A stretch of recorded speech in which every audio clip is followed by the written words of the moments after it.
हाय class, आज हम पढ़ेंगे कैपेसिटर। कैपेसिटर क्या होता है?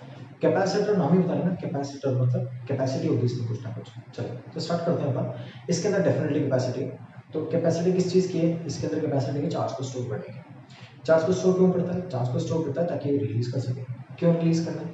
अगर मान लो ऐसा कोई डिवाइस है अपने पास में, कोई भी इक्विपमेंट है जिसको ज़्यादा करंट चाहिए, मतलब जितना करंट उसको सप्लाई हो रहा है उससे ज़्यादा करंट चाहिए at the instant. Take an example, हम ऐसी डिवाइसेस की बात करते हैं जिनको स्टार्टिंग में मूव होने के लिए ज़्यादा चार्ज चाहिए, उसके बाद वो सेम चार्ज पे काम कर सकते हैं। जैसे एक एग्जांपल लेते हैं अपन। मान लो अगर मैं एक ऐसी किसी भी कोई भी आप मैकेनिकल डिवाइस ले लो जो रोटेट होती है, कोई भी मैकेनिकल डिवाइस ले लो जो रोटेट होती है। तो मोस्टली अपने पास में जब मैकेनिकल डिवाइस के नाम लेते हैं और अपन बात करते हैं रोटेट होने वाली, तो अपने पास व्हील्स ही आते हैं सबसे पहले, है ना। तो व्हील्स कहाँ पर होते हैं? व्हील्स लगे होते हैं अपने व्हीकल्स में। तो व्हीकल्स को स्टार्टिंग में आपको बहुत ज़्यादा पुश देना पड़ता है। स्टार्टिंग में बहुत ज़्यादा फोर्स चाहिए होता है उनको मूव होने के लिए। उसके बाद वो जितना फोर्स आप रेगुलरली देते हो रेगुलर फोर्स पे, उतना ज़्यादा फोर्स, मतलब जितना फोर्स आपने स्टार्टिंग में दिया है उससे कम फोर्स पे रेगुलरली मूव हो सकता है अगर वो एक बार रोटेट होना स्टार्ट कर दे तो।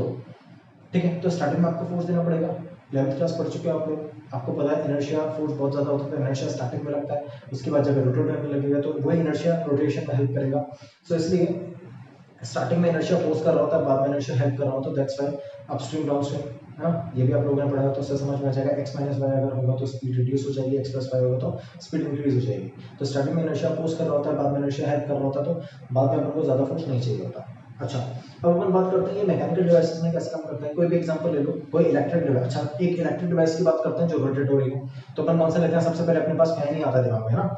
तो अगर मैं फैन की बात करूँ तो फैन रोटेट होता है, फैन भी रोटेट ही होगा, है ना। उसके अंदर भी मोटर लगी हुई है, तो उस मोटर को रोटेट होने के लिए स्टार्टिंग में बहुत ज्यादा एनर्जी चाहिए होती है क्योंकि वो रुकी हुई है ना। तो इनर्शिया ऑफ रेस्ट काम करता है इस टाइम पे। तो वो रेस्ट, इनर्शिया ऑफ रेस्ट इसको अपोज करता है, रोटेशन नहीं होने देता, है ना। तो उस इनर्शिया को अपोज करने के लिए हमको स्टार्टिंग में बहुत ज्यादा चार्ज चाहिए होता है। बहुत ज्यादा तो नहीं बोलूंगा, हाँ, लेकिन थोड़ा ज्यादा चार्ज चाहिए होता है ना। जो चार्ज हम रेगुलर वायर से सप्लाई नहीं कर सकते। तो हम क्या करते हैं, ऐसा चार्ज स्टोर, हम ऐसा हमने दिमाग लगाया कि मान लो अगर हम ऐसा कोई डिवाइस लगाते हैं जो इनिशियली चार्ज स्टोर करे और उसको इनिशियली चार्ज सप्लाई कर दे, तो अगर हम ऐसे डिवाइस लगा दें तो उनको स्टार्टिंग में ज़्यादा चार्ज चाहिए होता है वो उनको उस कैपेसिटर से मिल जाएगा।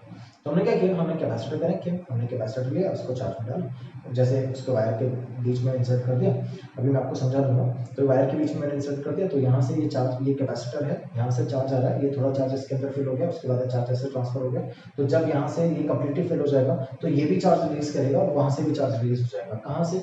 जो करंट अपने रेगुलरली वायर में आ रहा था। तो दोनों का चार्ज जब इसको मिलता है तो स्टार्टिंग में इसके पास बहुत ज़्यादा चार्ज आता है, और जब बहुत ज़्यादा चार्ज आता है उसके पास में फैन के पास, तो फैन को एक पुश मिलता है, फैन इंस्टेंटली स्टार्ट हो जाता है। ठीक है। अच्छा, आप लोगों ने, सब लोगों ने, जिस जिसके घर में कभी फैन खराब हुआ होगा, आप लोग सब लोगों ने नाम सुना होगा कंडेंसर, कि कंडेंसर खराब हो गया, कंडेंसर चेंज कर देता है। तो वो कंडेंसर ही कैपेसिटर है एक्चुअली, है ना। तो अगर आप जैसे कभी आपके घर में फैन चलना बंद हो गया है, या फिर इसकी स्पीड स्लो हो गई है, या फिर वो स्टार्टिंग में स्टार्ट नहीं होता है, पुश करते हो फिर वो रोटेट होने लग जाता है। So these are the symptoms where the capacitor is not working properly. अच्छा, तो हमको यहाँ समझ में आ जाता है कि कंडेंसर या कैपेसिटर उसका काम नहीं कर रहा, हम उसको रिप्लेस करते हैं। These problems get fix automatically. अच्छा, तो यहाँ तक तो समझ में आ गया कि कैपेसिटर एक्चुअली, थोड़ा बहुत आइडिया होगा आपको, हो गया होगा कि कैपेसिटर क्या चीज़ है, कैसे काम करती है, और हम इसको कहाँ यूज़ करते हैं और क्यों यूज़ करते हैं। ठीक है। अब अगर मैं आपके फिजिक्स के अकॉर्डिंग बात करूँ तो capacitor, once again guys, capacitor is a device which stores the electric energy for short period of time. अच्छा, तो अब जो इलेक्ट्रिक एनर्जी इसके अंदर स्टोर है वो डेफिनेटली अगर स्टोर है तो हम उसको रिलीज करवाने के लिए स्टोर कर रहे होंगे। तो कैसे काम करती है और कितने टाइप के कैपेसिटर है, कौन कौन से कैपेसिटर यूजफुल है, कौन से यूजफुल नहीं है, सब डिस्कस करेंगे। चलो स्टार्ट करते हैं कैपेसिटर कैसे। तो अभी जो अपन कैपेसिटर में समझ चुके हैं वो अपन ये समझ चुके हैं कि कैपेसिटर के अंदर चार्ज स्टोर होता है। ठीक है। तो जैसे मान लो मेरे पास एक बकेट है, उस बकेट के अंदर अगर मैं पानी डालता हूँ, है ना, एक मग लिया मैंने, उस मग से पानी डाला, तो इतना पानी स्टोर कर लिया उसने, फिर इतना पानी स्टोर कर लिया, फिर इतना पानी स्टोर कर लिया, ऐसे लास्ट। इसके बाद ये पानी स्टोर नहीं करेगी क्योंकि फुल हो गई है। ठीक है। हम चाहें तो इतना ही पानी इसके अंदर स्टोर, इतना ही पानी इसमें से बाहर निकाल सकते हैं जब भी मर्जी हो। ठीक है। ओके, तो इसका मतलब एक चीज और सुनना ध्यान से, हमको इतना तो पता ही है कि ये जो चार्ज है या जो पानी है वो इतनी स्पेस, एक मग पानी में, इस बकेट में इतनी स्पेस ली, क्या मैं इतनी स्पेस में, इतनी ही स्पेस में और पानी डाल सकता हूँ? नहीं ना। अगर मैं और पानी डालूंगा तो वो एक नई स्पेस लेगा, ये वाली। ठीक है। और पानी डालूंगा तो वो एक और नई स्पेस लेगा, और ज्यादा पानी डालूंगा तो वो और नई स्पेस लेगा, है ना। तो जितनी बार पानी डालूंगा वो डेफिनेटली फिजिकल क्वांटिटी अपनी स्पेस लेगा, है ना। तो ये जो फिजिकल अपीयरेंस है या जो फिजिकल स्पेस है उसका, ये ऐसा ही एक स्पेस चार्ज का भी होता है जो कैपेसिटर में वो चार्ज एक्वायर करता है, जिसको हम बोलते हैं पोटेंशियल। अब चार्ज के पास पोटेंशियल आया कहां से? पोटेंशियल वो वर्क डन है जो हम करते हैं उस चार्ज के ऊपर। जैसे अगर हम एनर्जी करते हैं, जैसे अगर आपको याद हो तो हमको पता था कि अगर हमें ऑब्जेक्ट है, 11th क्लास में आप लोगों ने पढ़ा होगा कि एक ऑब्जेक्ट है, उस ऑब्जेक्ट को अगर आप यहाँ से सरफेस से किसी हाइट पे ले जाते हो, तो हाइट पे ले जाने में जितना भी वर्क डन आपने उसके ऊपर किया है, जितना भी आपने वर्क डन किया है उसके बाद externally you have done the work, आप वो खुद अपने आप थोड़ी काम कर लेता है, खुद उठ के थोड़ी चला जाता है किसी हाइट पे, आपको एक्सटर्नली वर्क डन करना पड़ता है, वो आप खुद करो चाहे किसी मशीनरी के थ्रू करो। तो ये जो वर्क डन आप करते हो वो उसकी पोटेंशियल एनर्जी में स्टोर हो जाता है, और यहाँ पर आके उसके पास एनर्जी हो जाती है mgh, where mg is the weight of the object and h is the height which it has attained। तो mgh इसके पास पोटेंशियल एनर्जी है, ये पोटेंशियल एनर्जी स्टोर कर चुका है। अब ध्यान से सुनते रहना, ये पोटेंशियल एनर्जी जो इसने स्टोर कर ली, जब ये ऊपर से नीचे आएगा तो रिलीज भी तो कर लेगा, है ना। तो सिमिलरली ऐसे ही जब मैं कैपेसिटर के अंदर कोई भी चार्ज स्टोर करता हूँ, ध्यान से सुनना, जब मैं कैपेसिटर के अंदर चार्ज स्टोर करता हूँ, है ना, तो कैपेसिटर भी वो पोटेंशियल एनर्जी जो मैंने वर्क डन किया था, मतलब मैंने चार्ज स्टोर किया ना, तो मैंने वर्क डन किया उसके ऊपर। अब वो वर्क डन क्यों किया, आप लोगों ने इलेक्ट्रिक पोटेंशियल पढ़ा है, तो हम लोग ये समझ गए इलेक्ट्रिक पोटेंशियल से कि एक चार्ज Q1 है, दूसरा चार्ज Q2 है। तो Q1 चार्ज के पास अगर मैं Q2 चार्ज को लेके आता हूँ तो एक Q1 चार्ज उसको अपोज करता है ना। तो मुझे Q2 चार्ज को उसके पास लाने के लिए जो वर्क डन करना पड़ता है, जो एक्सटर्नल वर्क डन करना पड़ता है, वो वर्क डन उसके पोटेंशियल के इक्वल होता है। किसके? Q1 के पोटेंशियल के इक्वल होता है, ठीक है। और वो वर्क डन इस Q2 में as a potential energy store हो जाता है, ठीक है। सेम इसी में यहाँ पर आता हूँ, अगर मैं एक ऑब्जेक्ट को यहाँ से ऊपर लेके गया, ध्यान से सुनना, तो यहाँ mgh एनर्जी आ जाएगी उसके पास में, पोटेंशियल एनर्जी। जब वो नीचे आएगा तो उसी एनर्जी को रिलीज करेगा, है ना। तो जब वो ऊपर से नीचे आता है तो उसी एनर्जी को रिलीज करता है, मतलब एनर्जी किसी ना किसी को देगा। वो किसको देगा? चाहे एनवायरनमेंट में दे या किसी ऑब्जेक्ट के ऊपर जिसके ऊपर वो फॉलो होगा उसको दे। चलो अब यहाँ पर आते हैं, सेम ऐसे इसके पास में भी है। तो जो एनर्जी वो फैन को दे रहा है, वो एनर्जी हमने उसको दी है ना। एक्सटर्नली वर्क डन हम करके आए थे, हमने वो एनर्जी लाके उस पोटेंशियल एनर्जी के फॉर्म में इसमें स्टोर कर दी। तो जितना ज्यादा एनर्जी हम स्टोर करेंगे उतना ज्यादा पोटेंशियल एनर्जी वो रिलीज करेगा, और जब वो पोटेंशियल एनर्जी रिलीज करेगा तो वो किस में काम करेगी? वो फैन के रोटेशन में काम करेगी, है ना। So that's how the energy stored in it works as a rotational energy for a fan. ये मैंने फैन का एग्जांपल देकर समझा रहा हूं आपको। अच्छा, अब यहां तक तो हमको समझ में आ गया कि कैपेसिटर कैसे काम करता है, कैपेसिटर के अंदर एनर्जी स्टोर होती कैसे है। क्या हर बार सेम पोटेंशियल एनर्जी स्टोर होती है? इसका मतलब अगर मान लो एक चार्ज को लाने में अगर मैं 5 जूल पोटेंशियल एनर्जी इसके अंदर या 5 जूल पोटेंशियल एनर्जी इसके अंदर स्टोर कर रहा हूं, तो अगर मैं 10 चार्जेस लेके आया तो मैंने कितनी एनर्जी स्टोर कर दी? 50 जूल। क्या ये एग्जैक्टली ऐसा काम करता है? नहीं। देखो ध्यान से, पोटेंशियल एनर्जी, इलेक्ट्रिक पोटेंशियल का जो कंसेप्ट था वो कुछ ऐसा था कि अगर एक चार्ज आपके पास में है, we know that we are putting the same kind of charges, right? Same kind of charges हम इसके अंदर डालते हैं, ओके। तो जब हम सेम काइंड ऑफ चार्जेस के अंदर डालते हैं तो उनके अंदर रिपल्शन फोर्स बहुत ज्यादा होता है, चार्जेस के अंदर रिपल्शन फोर्स बहुत ज्यादा होता है ना। तो अगर मैं Q1 चार्जेस के अंदर स्टोर करता हूं, है ना, Q1 चार्ज है इसके अंदर जो ऑलरेडी इसके अंदर स्टोर्ड है, जिसको मैं इनफाइनाइट से लेके आया था। और जब मैंने आपको इलेक्ट्रिक पोटेंशियल पढ़ाया था गाइस, तो मैंने आपको ये भी बताया था कि फर्स्ट चार्ज को लाने में कोई भी पोटेंशियल, कोई भी वर्क नहीं करना पड़ता। क्यों? इसके अंदर कोई भी पोटेंशियल एनर्जी स्टोर नहीं होती। रीजन क्या है इसका? इसका रीजन ये है कि कोई भी यहाँ पर ऑलरेडी कोई चार्ज है नहीं। जब ऑलरेडी कोई चार्ज नहीं है तो इसके अंदर पोटेंशियल एनर्जी स्टोर नहीं होगी। क्यों पोटेंशियल एनर्जी स्टोर नहीं होगी? क्योंकि हमने वर्क नहीं किया ना, यहाँ पर कोई चार्ज था नहीं, है ना। तो जब कोई चार्ज नहीं था तो दूसरे चार्ज को यहाँ तक लाने में मेरे को कोई एनर्जी यूज ही नहीं करनी पड़ी, और जब मेरे को कोई एनर्जी यूज नहीं करनी पड़ी तो एनर्जी स्टोर भी तो नहीं होगी, ठीक है।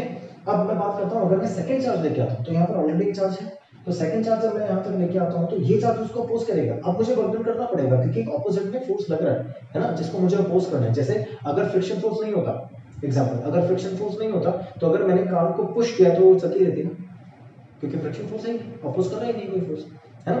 तो सिमिलरली यहाँ पर भी स्टार्टिंग में कोई फोर्स था ही नहीं, तो जो फोर्स अपोज नहीं करेगा तो अपने आप मूव करता रहेगा नहीं। अब अगर ये Q1 चार्ज है तो एक ऑपोजिट फोर्स काम कर रहा है, मतलब लेट्स से आपके पास अब फ्रिक्शन आ गया, तो आपको जितनी देर तक आपको गाड़ी को चला के रखना है उतनी देर तक आपको फ्यूल डालना पड़ेगा। सिमिलरली अगर यहाँ पर मैं सेकंड चार्ज इंसर्ट करा रहा हूँ तो मुझे सेकंड चार्ज को इंसर्ट कराने के लिए जितनी आगे तक मैं ले जाता जाऊंगा उतने आगे तक मुझे फ्यूल देना पड़ेगा, मतलब मुझे एनर्जी देनी पड़ेगी, वो मैं दूंगा। जैसे मैं एक चार्ज को अपने हाथ में लेके आया, इनफिनिट से मैं लाके यहाँ तक अगर लेके आता हूँ तो एनर्जी मुझे देनी पड़ेगी ना, क्योंकि मैं उसको लेके आ रहा हूँ। तो वो जो एक्सटर्नली मैं वर्क डन करता हूँ वो इसके सेकंड चार्ज के पोटेंशियल एनर्जी के फॉर्म में स्टोर हो जाता है। और कितना वर्क डन करना पड़ेगा वो इसके पोटेंशियल पे डिपेंड करेगा, इसका पोटेंशियल और इसके अंदर सेकंड चार्ज के अंदर Q2 के अंदर पोटेंशियल एनर्जी स्टोर हो जाएगी, ध्यान रखना है इस चीज है ना, कंफ्यूज मत होना पोटेंशियल और पोटेंशियल एनर्जी में। पोटेंशियल एनर्जी की इसके पास में जो स्टोर हो गई है due to the work done, और इसके पोटेंशियल की वजह से मुझे वर्क डन करना पड़ा है ना। इसका जितना पोटेंशियल था, मतलब वन सेकंड, जितना फ्रिक्शन फोर्स था उसको अपोज करने के लिए ही हमको ज्यादा वर्क डन करना पड़ेगा। बहुत सिंपल सी चीज, अगर मान लो कि रफ सरफेस है, फ्रिक्शन ज्यादा होगा, मुझे ज्यादा फोर्स लगाना पड़ेगा। कोई स्मूथ सरफेस है, फ्रिक्शन कम होगा, बहुत इजीली स्लाइड कर जाएगा।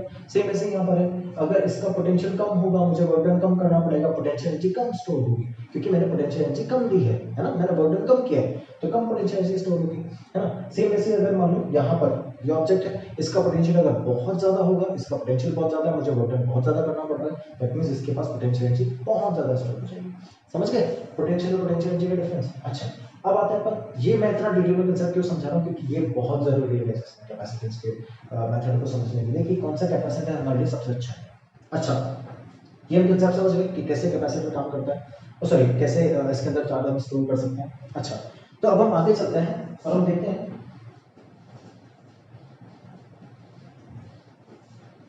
कि कैपेसिटर में चार्ज स्टोर कैसे होता है। हमको एक चीज तो पता चल गई कि जितना भी ये कैपेसिटर मान लो, तो जितना भी मैं चार्ज इसके अंदर स्टोर करता जाऊंगा वो इन टर्म्स पोटेंशियल इंक्रीज करता जाएगा। क्यों? चार्ज इंक्रीज हो गया, पोटेंशियल इंक्रीज हो गया। कैसे?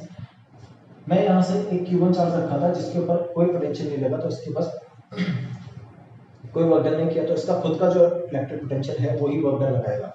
लेकिन अब अगर मैं बात करता हूँ दूसरे चार्ज की, तो दूसरा चार्ज मेरे पास Q2 है, इसके ऊपर मैंने पोटेंशियल एनर्जी लगाई है ना, तो इसके पास इसकी खुद की पोटेंशियल एनर्जी भी है, और इसका sorry potential energy, external potential energy भी है, खुद का पोटेंशियल भी है। तो अब जब तीसरा कोई चार्ज आएगा, थर्ड कोई चार्ज आएगा, तो उसको इन दोनों का पोटेंशियल बेयर करना पड़ेगा ना। इन दो के पोटेंशियल से अगर मान लो कोई गाड़ी है, रोड पे चल रही है, उसका अगर मैं फ्रिक्शन डबल कर दूं तो आपको ज्यादा फोर्स लगाना पड़ेगा ना। सिमिलरली मैंने पहले एक का पोटेंशियल था, दो का पोटेंशियल है, तो ज्यादा वर्क डन आपको करना पड़ेगा। सिमिलरली Q3 चार्ज मैंने लगाया है ना, जब Q3 चार्ज को लेके आए तो पोटेंशियल एनर्जी ज्यादा यूज होगी, तो इसका इलेक्ट्रिक पोटेंशियल और ज्यादा बढ़ जाएगा। ठीक है, तो जितनी बार भी मैं चार्ज एंटर कराता हूँ, हर बार मेरे को एक नया चार्ज मिलता है, मतलब जितनी बार भी हर बार मैं गाड़ी चलाता हूँ, मेरे को हर बार potential double, triple, 4 times, 5 times इतना मिलता जाएगा, तो हर बार मुझे ज्यादा फोर्स लगाना पड़ेगा ना गाड़ी को आगे ले जाने के लिए। सिमिलरली मुझे बहुत ज्यादा वर्क डन करना पड़ता है, बहुत ज्यादा पोटेंशियल एनर्जी स्टोर हो जाती है। ठीक है, समझ रहे हो? तो अब जो पोटेंशियल एनर्जी इसके अंदर स्टोर हो जाती है वही रिलीज होती है, हमको पता ही है। ओके, तो जैसे जैसे हम जितना ज्यादा चार्ज इसके अंदर स्टोर कर पाएंगे उतना अच्छा है, हमको समझ में आ रहा है। ठीक है, हम ज्यादा चार्ज स्टोर कर पाएंगे, लेकिन एक प्रॉब्लम भी तो है, अगर मैं गाड़ी को धक्का दे रहा हूँ तो हर बार फ्रिक्शन भी तो डबल ट्रिपल होता जा रहा है, तो दैट मींस मुझे हर बार बहुत ज्यादा फोर्स भी तो लगाना पड़ेगा। अब ये जो बहुत ज्यादा फोर्स मुझे लगाना पड़ रहा है, एक टाइम ऐसा आएगा जब ये बहुत ज्यादा फोर्स हो जाएगा, लेट्स से ऐसा हो जाएगा कि गाड़ी चिपक ही गई है सरफेस पे, है ना, स्टिक टू द सरफेस, मैं फोर्स लगाता जा रहा हूँ, धक्का देता जा रहा हूँ, लेकिन आगे नहीं जा रही, क्योंकि बहुत ज्यादा फोर्स लग रहा है, सामने से बहुत ज्यादा अपोजिट फोर्स है ना, इसकी वजह से। तो अब ऐसा जब कंडीशन आ जाती है, उस कंडीशन पर अज्यूम करते हैं कि ये कैपेसिटर कंप्लीटली फिल्ड है और चार्ज ले ही रहा है ना। तो इसका मतलब हमको ये समझना है कि कैपेसिटर फिल्ड होने का मतलब क्या है। कैपेसिटर फिल्ड होने का मतलब है कि इतना ज्यादा पोटेंशियल हो जाना कैपेसिटर के अंदर, चार्जेस का पोटेंशियल इतना ज्यादा हो जाना कि वो कोई दूसरे चार्ज को आने ही नहीं दे रहे हैं, इसलिए तो कैपेसिटर और चार्ज नहीं हो रहा है। और चार्ज नहीं हो रहा मतलब इससे ज्यादा चार्ज नहीं हो सकता, लिमिट आ गई। जैसे बकेट के अंदर पानी फुल हो गया, है ना, अब बकेट अगर और बड़ी होती तो और ज्यादा पानी आ जाता, लेकिन इतनी बकेट में तो इतना ही पानी आएगा। ठीक है, अब क्या मैं इससे ज्यादा पानी डाल सकता हूँ? नहीं डाल सकता हूँ, क्योंकि हमारी आंखों के सामने दिखता है, हमको समझना आता है। ये हमारी आंखों के सामने नहीं दिखता, हमको थोड़ा प्रॉब्लम होता है समझने में, तो इसलिए मैं उसको और डिटेल में समझा रहा हूँ कि जैसे अगर बकेट को अगर अपन कंप्लीटली फिल कर देंगे तो और ज्यादा पानी नहीं आ सकता ना इसके अंदर। सेम ऐसे अगर मैं कैपेसिटर की बात करूँ तो इसमें और ज्यादा चार्ज कभी स्टोर नहीं हो सकता, जब जो ऑलरेडी चार्ज है वो उसको आने नहीं देंगे ना चार्ज को अंदर, तो और ज्यादा चार्ज स्टोर नहीं हो सकता। कौन सा चार्ज ढूंढूं जिससे पोटेंशियल कम हो, चार्ज ज्यादा? अल्टीमेटली हमको क्या समझ में आया कि कैपेसिटर को, जो कैपेसिटर है उसका जो कैपेसिटेंस है वो किस पर डिपेंड कर रहा है? चार्ज पर, पोटेंशियल पे नहीं।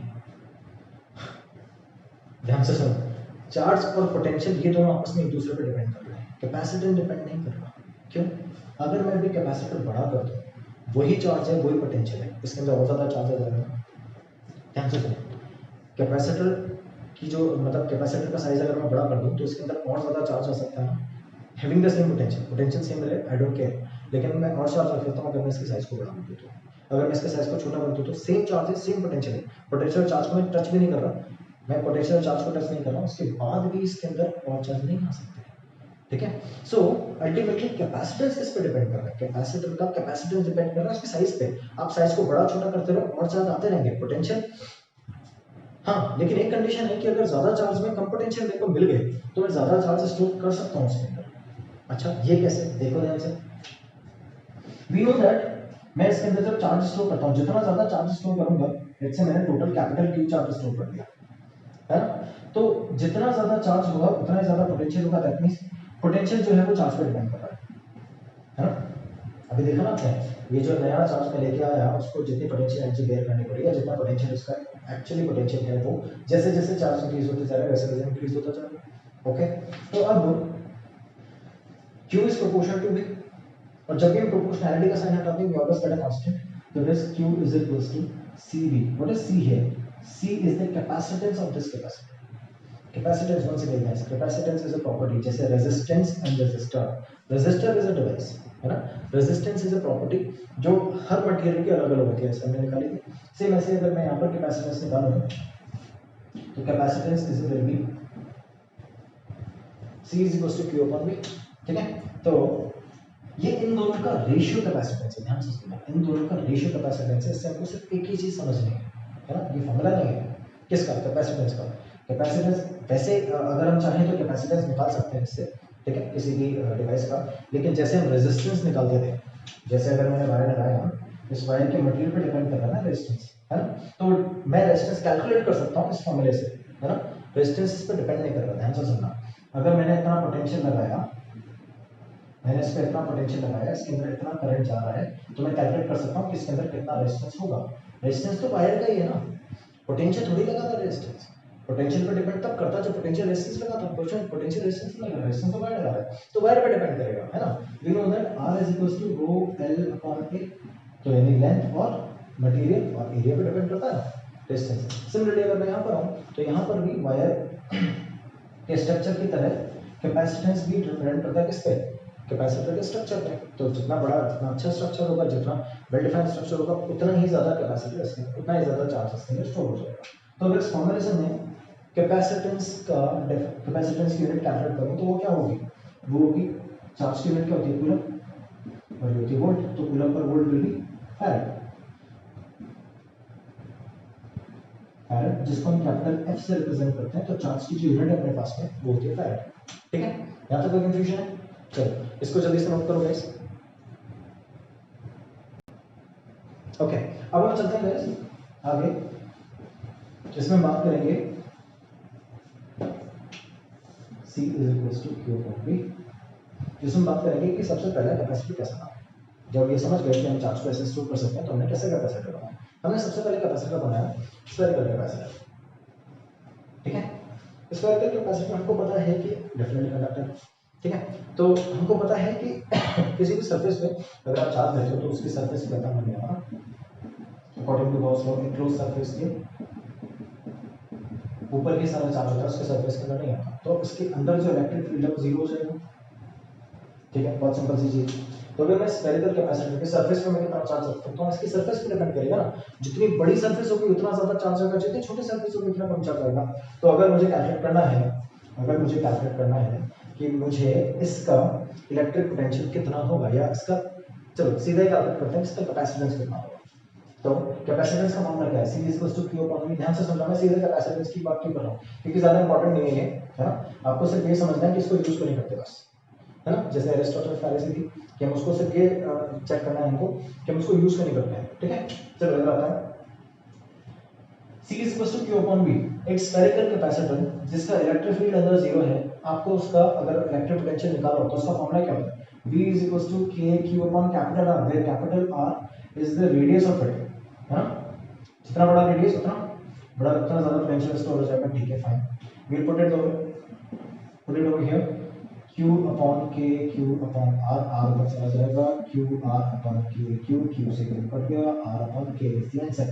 K is equals to 1 upon 4 by epsilon naught, values put करता हूँ वहाँ पर, तो R multiply by 1 upon 4 by epsilon naught and it is 4 by epsilon naught R, ये किसकी वैल्यूज हो गई कैपेसिटेंस की, किसके स्फेरिकल कैपेसिटर पे। तो कोई स्फेरिकल कैपेसिटर अपने पास में है तो उसका कैपेसिटेंस होगा 4 पाई एप्सिलॉन नॉट आर। इन सब के अंदर 4 पाई एप्सिलॉन नॉट तीनों कांस्टेंट है, जिसकी वैल्यूज होती है 1/9 multiply by 10 to the power -9, है ना।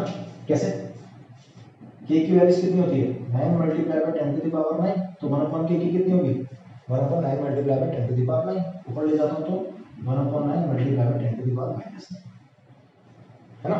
इसको रेडियस से मल्टीप्लाई करूंगा, ध्यान से सुनो। तो c is equal to 1/9 multiply by 10 to the power -9 multiply by r। अगर मैं r की वैल्यूज 1 रखता हूं, if r इक्वल्स टू 1, तो c कितना आ गया 1/9 multiply by 10 to the power -9। That means ये r इक्वल्स टू 1 मैंने रखा है ऐसा यूनिट के अंदर, है ना। तो यहाँ 1 मीटर होगा, ये रेडियस अगर 1 मीटर रखूंगा तो देख लो ना कितना ज्यादा कैपेसिटेंस है इसका, है ना, 10 टू द पावर -9 कैपेसिटेंस। तो इतना कम चार्ज हम स्टोर कर पाएंगे अगर हम 1 मीटर रेडियस का एक स्फीयर है तो। ओके, अगर हम बात करें कि अगर मुझे इसके अंदर 1 फैराड, जो इसका SI यूनिट है, फैराड है ना इसका SI यूनिट कैपेसिटेंस की, अगर मुझे 1 फैराड चार्ज स्टोर करना हो तो मुझे कितना बड़ा कैपेसिटेंस चाहिए। देखो अब की बार आपको रेडियस फाइंड करनी है, इसको ले लो, ठीक है, मैं उधर ही सॉल्व कर देता हूं इसको। तो we know that c is equal to 4 pi epsilon naught r। r की वैल्यू निकालनी है मुझे, इधर ले आता हूं 1/4 pi epsilon naught is equal to r। c की वैल्यू तो 1 रखनी है ना, क्योंकि 1 फैराड पे निकालना है आपको। तो r कितना हो गया 9 multiply by 10 to the power 9 is equal to r, जो अर्थ से भी बड़ा स्फीयर है। मतलब अर्थ से बड़ा स्फीयर, बहुत बड़ा स्फीयर, बहुत बड़ा, अर्थ से बहुत बड़ा स्फीयर। अर्थ का जो वो होता है रेडियस होता है वो कितना होता है, अर्थ का रेडियस होता है 6.4 multiply by 10 to the power 3, 6400 होता है ना। 6.4 multiply by 10 to the power 3, 10 to the power 3 ये अर्थ का रेडियस होता है, ये 10 टू द पावर 9 है, ये 6.4 है, ये 9 है ना। मतलब दोनों ही केसेस में अर्थ से बहुत बड़ा, बहुत ही बड़ा। ओके, ये 10 टू द पावर 3 है, 10 टू द पावर 9 है, डिवाइड करो तो 10 टू द पावर 6 टाइम्स बड़ा, 10 टू द पावर 6 टाइम्स बड़ा अर्थ से। इतना बड़ा स्पेयर चाहिए होगा मुझे सिर्फ 1 फैराड चार्ज को स्टोर करने के लिए। तो समझ में आ गया क्यों यूज नहीं करते, इतना बड़ा रेडियस है, इतना बड़ा रेडियस का स्पेयर है नहीं हमारे पास, ठीक है। चलो, तो अब ये तो आपको समझ में आ गया कि एरिस्टोटल पहले से हमने क्यों करी, ठीक है। अब हम आते हैं न्यूटन लॉ पे, है ना। अब हम आते हैं एक्चुअल कैपेसिटर पे, कि जो एक्चुअल कैपेसिटर कैसे होने चाहिए थे फिर अगर ऐसा नहीं होना चाहिए था। चलो इसको नोट करो गाइस जल्दी से।